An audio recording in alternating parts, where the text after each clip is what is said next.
Well, today's episode, we're going to review a past event from last January by Mission Pro Wrestling where something interesting took place regarding Holodead as the Mission Pro Wrestling champion that kind of relates to the previous month. We even, of course, got the latest GCW event, Only One Night, which took place at the Roxy Theatre.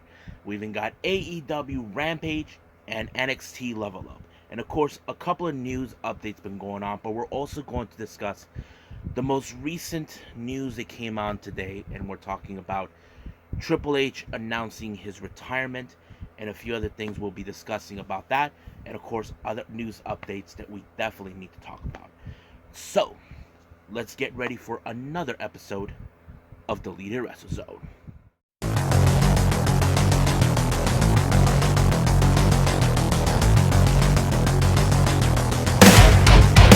Are you ready? Get up, get up! Get up, get up! Get up, get up! Get up, get up! Get up, get up! Get up, get up!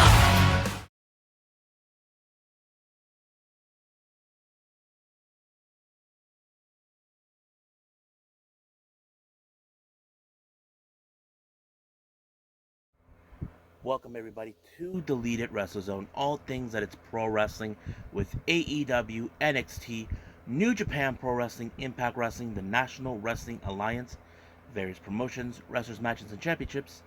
I am your host, Jay right here. So, let's begin with Mission Pro Wrestling Crazy Train, which is ironically the name of the song of Ozzy Osbourne. Crazy. And that's how it goes. Yeah, I love that song. That's one of my favorite Ozzy songs of all time. So this took place on the 29th of January in that brewery that we already know. But however, it opened up with all of a sudden Holodead making her appearance into the ring. If you guys know, she injured herself during that time. She kind of had one of those strap-ons on her wrist. She was about to relinquish her title due to the fact that she wants to be a fighting champion. She cannot be doing that while she's out on injury. However, while she was about to relinquish, the general manager named Amanda shows up, gave her an idea, said, how about we give you a match till you get better next month? Now, keep in mind, the reason this is happening is because of this. We have La Rosa Negra, who eventually is going to get a title shot, and Jasmine Allure, who's been adamant about getting a title shot again to reclaim a title she felt was stolen from her by Holodead, who had no right to take an advantage when she cashed it in on the I forgot what it was. It took place back in Halloween. So, however, the problem was she agreed to it, but there was supposed to be a a championship main event. Luckily, someone volunteered, even though she wasn't scheduled to wrestle. We're talking about Thunder Rosa, soon she will be the former Warrior Wrestling Women's Champion. At the time, she still is. She decided to put the title on the line against someone she has never wrestled, but she admires a lot, and we're talking about La Rosa Negra, which, of course, is something we haven't seen. I cannot recall any matches that she's ever wrestled her, but I thought it was a pretty good match. So, I think that was settled and out in the beginning of the entire show. Opening match, we have Ricochet Chanel versus Gigi Ray. This is a very interesting matchup because, according to what the commentators were saying, that Ricochet and Gigi bump into each other during one of those shopping sprees, buying one of those fabulous things, and Gigi kind of said something that offended Ricochet, and Ricochet, as you all know, she does not take that kindly. So basically, she kind of whooped her ass, as anybody would predict. But of course, she walks out as the winner of the victory. As you know, she is one of kind of making a lot of buzz in Mission Pro Wrestling, which is good. I mean, she had an amazing match against Joey Gonzo in the previous show, but it was great. Next up, as you know, we have one of those men exhibition matches that we have. It was supposed to be Kari Wright versus JP Harlow, but JP Harlow. However, the general manager once again Amanda comes out to give a good announcement, but JP Harlow, who was so impatient, decided to interrupt her on multiple occasions. Now, the only reason she was there, the next show that's taking place in early April, one of their men, the men they recruit to the book for a match in Mission Pro, will be representing Mission Pro. And they have like one of those buried, oh yeah, now I remember, buried the hatchet type of things. Basically, whoever wins this match will be representing Mission Pro at the Collective, which is an event that GCW puts out every year during WrestleMania week. And I thought it was a very hellacious thing. However, because JP Harlow talks too much, Amanda decided, you know what? I'm going to add 2 people. And the first person to come out of the corn is Ninja Mac. As you know, Ninja Mac is a native from Texas. We all know he is one hell of a wrestler. Man, I'm a big fan of him. And the next one, well, you guys know his name, Jesus Rodriguez. But you know him as Ricardo Rodriguez, the one-time ring announcer to Alberto Del Rio. So yes, he made his appearance. Now, this must have pissed off JP Harlow, knowing that these 2 guys just waltz into their territory, claiming that JP Harlow, as you know, he is the guy who wants to represent Mission Pro. That's what he wants, even though nobody likes him. But fortunately, he actually picked up the victory, walked away as the winner, heading to the Collective.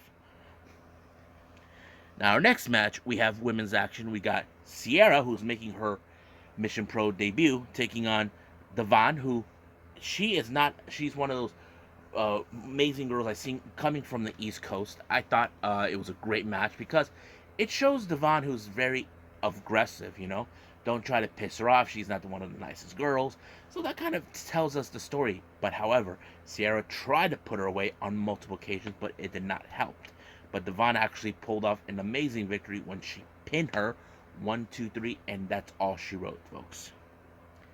Now, we were supposed to have the GCW Championship, which is from another all-women's promotion, on the line. It was supposed to be Natalia Markova versus Kylie King, who is the champion. However, Natalia Markova, who I have to say, she is an amazing wrestler, but at times she doesn't act like, you know, she gives a damn about anything. She decided to step out and replace herself with someone new. This person has been with Mission Pro before, and that is Killa Kate. But however, this was a well-orchestrated plan by Markova, who was ringside watching out while the ref was not looking. She attacks Kylie King, but like any other person, or being a naughty girl, she got caught with her hand in the cookie jar. The referee saw that, decided to throw her out. But it did give opportunity for Kylie King to pick up the pieces, not worry about Markova getting involved, and it did allow her to win the match. But that's what she gets. I don't understand why Markova is going to be dealing, but just the great news. But I will give news about her a little later on the news updates. Now, our next match, we have Maserati. Now, if you guys never seen Maserati, she's been with Future Stars Wrestling. She has traveled the world. She takes on, of course, the reality girl, Maddie Rinkowski. Now, Maserati had been begging for a while for Mission Pro to book her into the shows, and she finally did. So, however, she has to deal with Miss Reality, Maddie Rinkowski. I thought it was a good match. Now, as you know, Maddie is the fan favorite in Mission Pro, and one of the proteges of Thunder Rosa. She is one of those girls that we definitely can get behind of. And I have to say, Maddie Rinkowski is an amazing wrestler. She is really interesting to follow because, you know, she's different than I've ever watched. But I was hoping she walks out because this particular event is a big deal. Reason is, I'll explain it a little later. But right now, let's go move on with Maddie Rinkowski and Maserati. But somehow, Maddie Rinkowski got walked out with the victory with her finisher, and that was it. But we'll see her in a little bit. Now, the next match is the Mission Pro Wrestling Tag Team titles between Viva Van and Kelsey Reagan taking on the Renegade Twins. This was a pretty interesting matchup because, you know, it seemed like Viva Van and Kelsey Reagan would have won the match.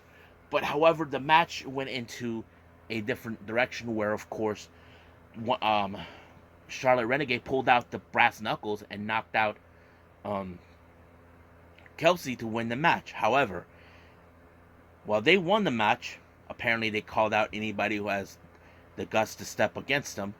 But this is where it gets interesting. Maddie Rinkowski and Roche Chanel show up to become the next challengers, but they had an unexpected backup for themselves, and we're talking about Holiday.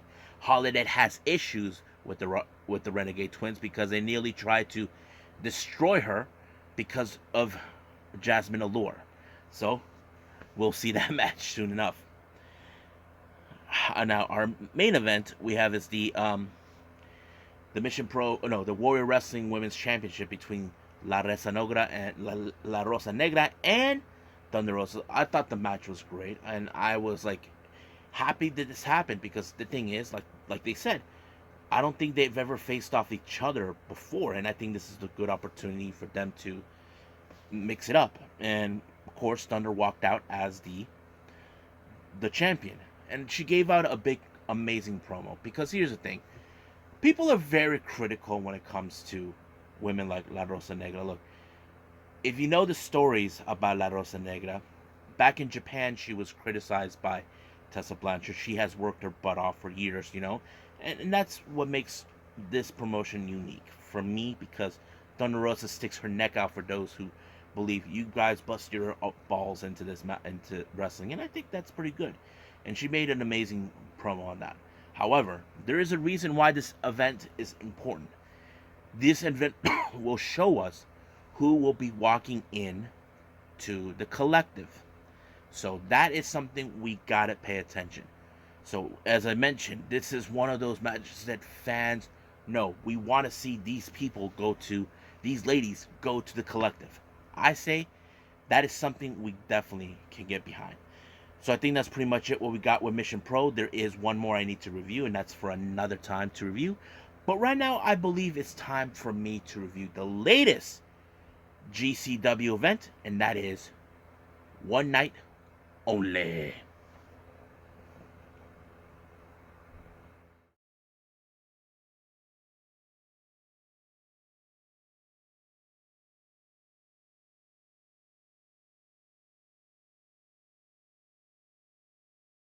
Alrighty, so we got Game Changer Wrestling, or GCW, with One Night Only in the Roxy Theatre in LA. Opening match, we have Kevin Blackwood versus Mike Bailey. Now, this match was a very interesting one. I feel that this is exactly the type of match I needed to see because you look at these two, you look Blackwood, he has a bit of like this the technical aspect. When I look at him, I think about Daniel Garcia. Those two guys are good friends. And I look at Mike Bailey, a guy who expert martial artist, and I think that kind of fits in every aspect, like a good fighting spirit. But of course, I didn't. I was like thinking, I'm a bit of a bias on this one because I'm biased because I have no clue what the outcome was going to be. But it was a good match. However, it was Mike Bailey with his kind of like shooting star press knee drop onto the back of Blackwood that sealed the deal. I was like, wow. I think I did enjoy this match. Now, the next one is Jack Cartwheel versus Nick Wayne. I can say this is one of those, another interesting match. Jack Cartwheel, I talked about the guy many times. Man, the dude is amazing. Nick Wayne, I not much about him I learned, but little by little learning about his family and heritage, I'm like, I'm sold on the guy. And I see he does have a bright future, but I think I was also biased on this one because they're both great wrestlers that I can enjoy watching. But I think Nick Wayne, to me, shows us that he puts in all the work despite his age. But at first, I thought Cartwheel could walk out of this one. But no, it was Nick Wayne that walked out with a pinfall. I was like, great. Now, next one we have intergender match. We got Jimmy Lloyd versus Sandra Moon. Now, I don't think Jimmy Lloyd has any problems doing the things he does, beating up a woman. And I don't think Sandra Moon is afraid of him. And I think that shows us, you know, it doesn't matter. Long as Sandra Moon can kick ass, that's good. But when it comes to Jimmy Lloyd, it's a done deal. But yeah, I think it was good, and Jimmy Lloyd won that match. I forgot what he did, but it was great. That ended the deal. Now, our next match, we have Matthew Justice versus Dark Sheik. This was also a good match. I mean, Dark Sheik kills it every time I see her, see killing it wherever she goes. But with Matthew Justice, he is that guy you definitely enjoy, and I think it tells us that it was a pretty good match, and you wouldn't expect. You probably, if you're a Dark Sheik fan, you probably would assume that he was gonna, Dark Sheik was gonna win, but no, it was, excuse me, that it was going to be, of course, Matthew Justice. I was like, wow. Next match, we have tag team action. We got Buse, Ali Catch, and Effie taking on Gangsta Party, Lil Cholo, and B-Boy Unite. Now, I've already seen Little Cholo maybe once or twice, but B-Boy, he's my boy. I talked to the guy many times over. It's great to see him. But what surprised me in this match, now if you guys don't know this, he throws in a little bit of comedy in his matches when I see him at the level up. There was one time he was posing as a model and someone tossed him like $26 and he thought it was cool. And then there was that one moment where he dressed up like had a cowboy hat, with Hunter Freeman, calling themselves the Lucha Boys or whatever. I don't know. And of course him with another wrestler, it was so funny. But I think it was the moment I did enjoy is when he kissed Effie. I'm like, what the hell? I didn't expect that. I think like it was like Effie was mortified, and I think Allie's like, what the fudge happened? I think that kind of tells us it was a fun match. But however, Boosie won this. Allie Catch had Lil Cholo in the Boston Crab, and of course, Effie had B-Boy with his arm tied in the back with his arm around his neck, banging it. I'm like, wow, it was a great finisher. I think it was good. I loved it. Next up, we got Jai Vidal versus All Heart Blake Christian. We all know Blake Christian is one of those wrestlers we definitely can get behind, and I think it shows us he is all heart, and I think we all can get behind him, and I love the guy. And of course, every time I see him, we know he's gonna win his matches. I mean, there's no point for me to talk more about it. Next up, we got Eli Everfly versus Juicy Finau. Now, this kind of match, you probably would have expected the Juicy Finau would win. No, but this match went a little longer. But I think it showed us, like, even for a guy like Eli Everfly, he could hang with a big guy like Juicy. But however, Juicy won by applying the Juicy driver on to Eli. Now, before the main event, Sean Waltman, better known as X-Pac, shows up. He is in commentary because the next match involves his old pal, Joey Janela, taking on Ninja Mac. Yes, folks, Ninja Mac. And I thought this match was good, but Joey Janela's biggest mistake was calling out Sean Waltman, knowing he was right there. But, however, he should have been smart enough not to call him out. It would not have cost him his match against Ninja Mac. You can say that's his first mistake. And that's exactly what he did. Now, this show may have been different. Like, I would have expected, like, much of the deathmatch and stuff. But no, I think I'm glad it was just straight up matches, except for Dark Sheik and Matthew Justice, because Matthew Justice is that kind of guy. But it was pretty good. I enjoyed it, and I hope we get to see more GCW events. I think right now it's time for me to move on with AEW Rampage.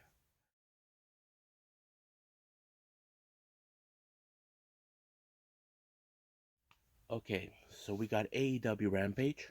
It opened up with two Texas natives battling each other. We're talking about Lance Archer and Dustin Rhodes. Now, Archer's accompanied by Dan Lambert. Now, Lambert has his issues towards the Rhodes family. They believe that they need to be wiped out because they believe they're a problem in pro wrestling. Now, we all know that's not true.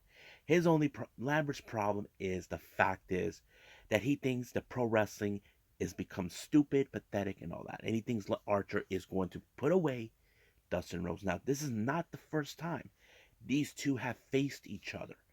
Last time they faced off each other, Dustin was bloody, beaten, but he did not win that match.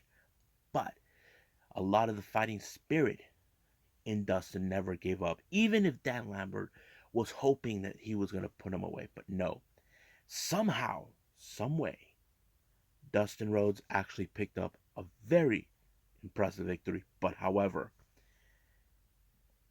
it did not sit well for Archer, so he decided to beat him now. Now, his students from the Rhodes Wrestling Academy tried to help, but no luck. But, of course, Dan Lambert was seeing what Archer was about to do, throw him through a table, telling him to finish him. It's going to take a whole lot to kill that Dustin Rhodes. Trust me, it's not going to be the end. Now, ever since Jay Lethal came in, he only had 2 losses. Those 2 losses were Ricky Starks and Adam Cole. But the real question does remain. How do you overcome this? And I think he's right. Thing is, he lost because those 2 matches due to outside interference and, of course, dirty tactics. That's the reason. So I wouldn't be surprised if he has something cooked up. Now we go back into the ring. Fuego del Sol, who is one of those wrestlers that we definitely can get behind. He talked how he stood toe to toe against the members of House of Black, and he's willing to fight. But however, House of Black took that into account, decided to pay him a visit, and they took him out. However, here comes the Dark Order. It looks like they're looking for a fight, and it's already been confirmed. Next week, we're going to see Evil Uno, Stu Grayson, teaming with Fuego del Sol to take on the House of Black. Now, it would not surprise me if somehow Fuego joins the Dark Order. That would be interesting. A member of the vlog crew will be with. There'll be 2 members in the vlog crew in Dark Order, and one of them is, of course, 5. Now, ever since Scorpio Sky won the TNT title, as you know, he made a very decision. He's not going to give opportunities to anybody. They're closing down the open challenge. They're saying that you guys are not even worthy, so you guys have to show me the resume. So they're saying that because of this open challenge was a problem, and that's what they think. They say, nope, if someone challenged them, sorry, you're not. But sooner or later, Scorpio Sky is going to lose that title. It may not be with Sammy, but it could be with someone else. There'll be others who can take that title from them. Now, the next match, we have Dark Order 5 and 10 taking on Red Dragon. It was a pretty good match. I mean, especially when you assume 10 will pull the full Nelson, but no. Apparently, they used dirty tactics. They used the mask on their own advantage, allowing themselves to win. However, while they were beating down 10 and 5, here comes Luchasaurus, Jungle Boy, and Christian Cage to help them. But Adam Cole, being the sneaky thief that he is, he took the tag titles. Now, they're going to claim that they are the champions. But no, they're going to try. To me, I feel taking these titles, they're going to try to weasel their way in to get a championship. Like cut in front of line. That's what they're going to do. So that's what I predict is going to happen. Now, Nyla Rhodes is in action against Maddie Rokowski. Maddie, who has been under the tutelage of Thunder Rosa. This is a direct message to Thunder Rosa. Now, Nyla believes in her godforsaken mind that she thinks, hey, I defeated Rio. I could do the same thing. The real question is, will it work? That's the thing.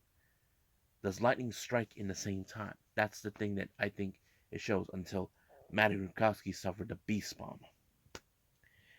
Now, QT, as you know, tried for a long time, to take credit for Hook's success. Now, we all know that's not true. Hook, he's his own man. He even whacked a certification onto Aaron Solo and walked out. And then, until Danhausen shows up, tried to curse him, but it didn't work.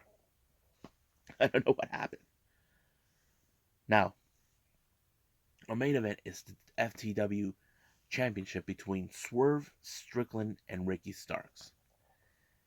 Now, this whole thing has started because Ricky Starks is sick and tired of people coming into AEW trying to steal their spots. Now, it's simple. That's how it works. There are people who will jump in. But of course, the only deciding factor in this match turned out to be Hobbs. It's always been that case. However, as soon as he won when he pulled off Rochambeau, he thought he had the victory lap, but Keith Lee crashed the party and allowing for Ricky Starks to be in total pissed off. So basically, we may see like a somewhat of an alliance. Hopefully, more people with Team Taz versus Lee and Strickland, and that's how it ends with the fight. So it was a pretty good show. I enjoyed it. It was a lot of fun. So I think it's time to move on with NXT Level Up.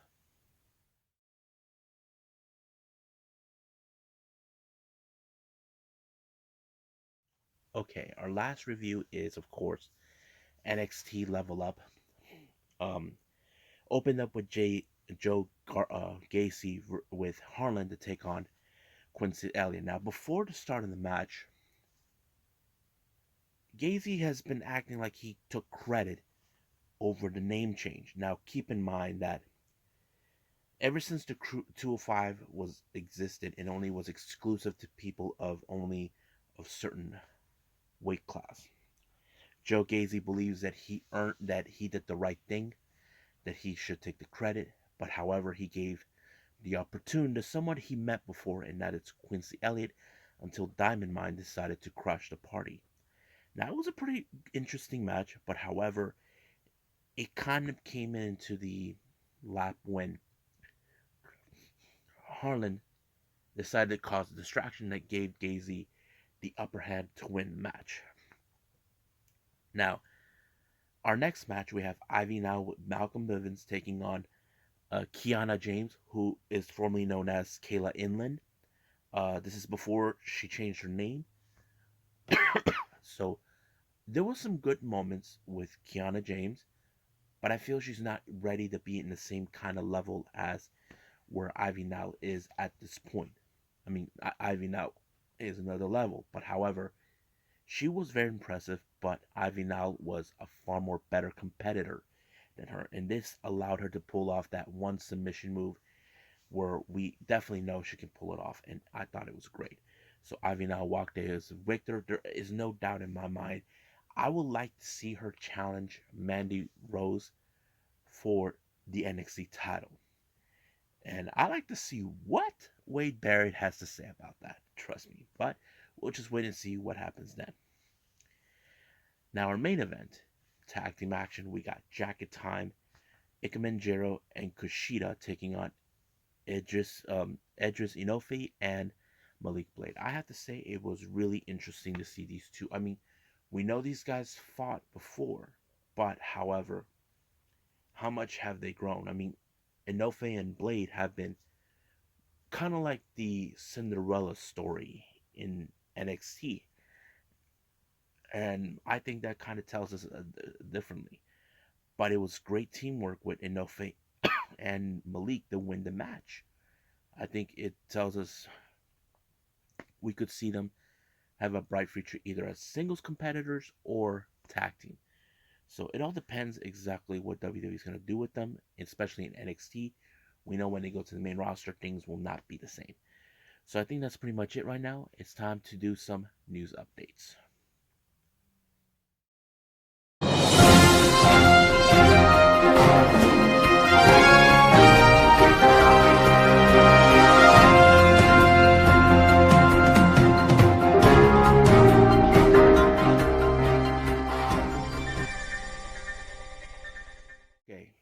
So here's the news updates news we have.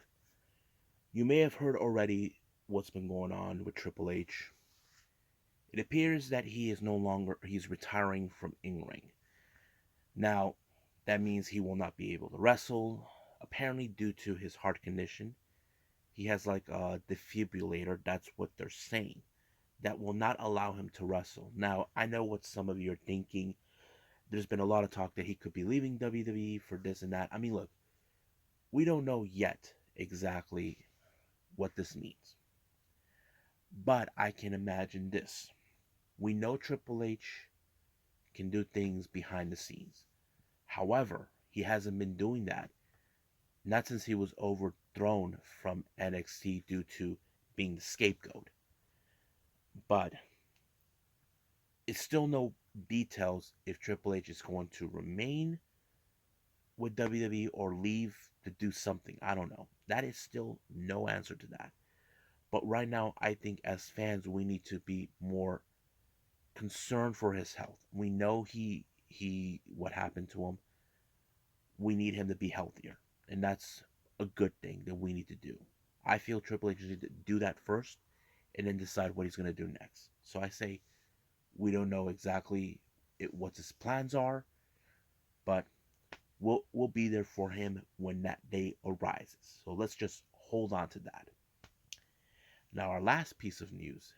You may have heard that, remember, Cody has now officially signed with WWE. Now, two people within WWE they're a bit animate about how Cody is going to be presented. There were rumors circulating about he'll probably take back the Stardust gimmick. Now, that gimmick was the reason he wanted out to begin with. But these two people in WWE are saying they want Cody to be presented as the same Cody Rhodes from AEW. Now, that, to me, it says a lot of things. Now, keep in mind, when you're in WWE, they want you to dissociate yourself away from the independents like it never happened. That's always been WWE's MO, especially Vince. But I think they want that side of him. They want the Cody Rhodes that people remembered AEW, not the Cody Rhodes that was Stardust or this guy with wearing this mask face. They want that Cody. But the real question does remain, are we going to see that Cody or something else? I mean, I'm looking forward to see what they're going to do. So, we'll see what happens then. But I think that's it for today. So, let's call it a night. Well, I hope everybody enjoys this episode. Before I go, I want to give out some announcements here. Uh, the 26th of March, we have Wrestling Bay going on in Japan. We have DDT Pro Wrestling. We have New Japan. We have Stardom and Tokyo Pro. Now, for Tokyo Pro, you may have heard Nadoka Temna is retiring and also graduating from the Tokyo Pro dojo. This was something that's already been taught, so this could be her final match. As for Stardom, we are going to see 2 days of them. Of course, this also marks the in-ring return of the Pirate Princess, Kairi. I'm excited for that. New Japan are now in the semifinals of the New Japan Cup. And as for DDT, well, I don't know what's going on with them. But that's pretty much it. But before else, I want to say, for those who are music lover fans, I normally don't put this here on this channel or anything else. You may have heard the sad news that the music world has lost an amazing drummer, Taylor Hawkins of the Foo Fighters. And it's sad. I love the Foo Fighters. They're amazing musicians. I love their music. I remember jamming out to The Best of You, which was a song that kind of represents when people were criticizing me, for the things I was doing as a drummer myself.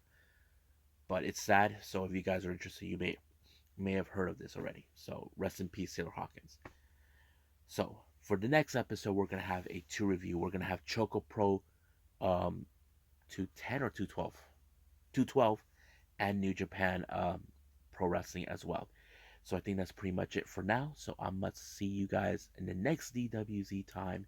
Same DWZ channel. I must bid all of you adieu. So, goodbye. Mwah. And have a nice day. Bang.